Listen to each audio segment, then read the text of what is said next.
Programang ito ay rated SPG. Striktong patnubay at gabay ng magulang ang kailangan. Maaaring may masiselang tema, lengguwahe, karahasan, sexual, horror o droga na hindi angkop sa mga bata.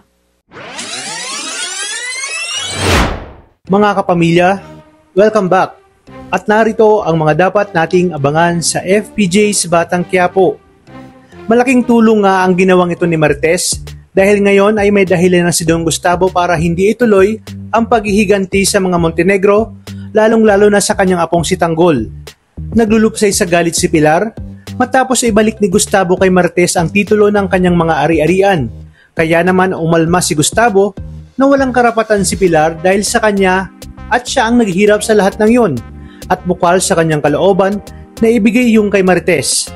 Kahit nakapagdesisyon na si Gustavo, ay panay pa rin ang dadak ni Miguelito dahil hindi niya matanggap na kadugo niya pala itong si Tanggol.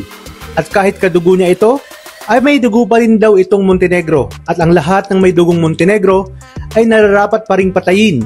Dito na tumaas ang tensyon at sinabi ni Gustavo sa lahat ng naroroon na simula umano ngayon ay wala nang maaring gumalaw kay Tanggol, kaya namang gagamitin ni Pilar si Tindeng para makuha ang lahat ng ari-arian kay Marites. Agad niyang intusan ng kanyang mga tauhan na ipadukot si Tindeng.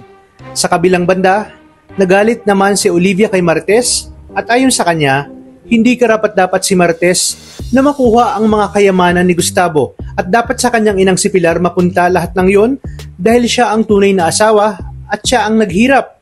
To the rescue naman si Ramon at ipinagtanggol si Marites at para kay Ramon ay malinaw ang utos ni Gustavo na kay Marites ibinigay ang kayamanan. Kaya wala itong karapatan ang kininyon.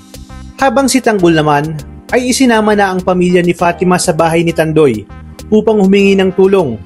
Tinawag na mayor ni Tandoy si Tanggol at para sa kanya, isa itong malaking karangalan. Humingi naman si Tanggol ng pasensya dahil naabala nila ito sa 10 oras ng gabi. Ngunit iginit ni Tandoy na sino pa ba ang magtutulungan kundi sila lang din. Habang si Gustavo ay tatawagan na si Tanggol para sabihin na itigil na ang paghihigante. Nais niya umanong makausap ito ng personal para makahingi ng tawad sa lahat at hindi niya umano inakala na apo niya pala ito.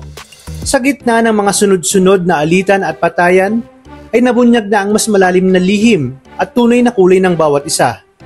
Pero ang malinaw ngayon ay mas pinili na ni Gustavo na protektahan si Tanggol kahit ano pa man ang sabihin ng iba. Ito na nga kaya ang magiging kumpirmasyon na isusuko na ni Miguelito ang laban sa pagka-mayor. Sa oras sabihin ito ni Don Gustavo. Kaya naman pakatutukan natin ang mga susunod na kaganapan. Dito lang sa FPJ's Batang Quiapo. Maraming salamat sa inyong panonood at pagpalain tayong lahat, kapamilya.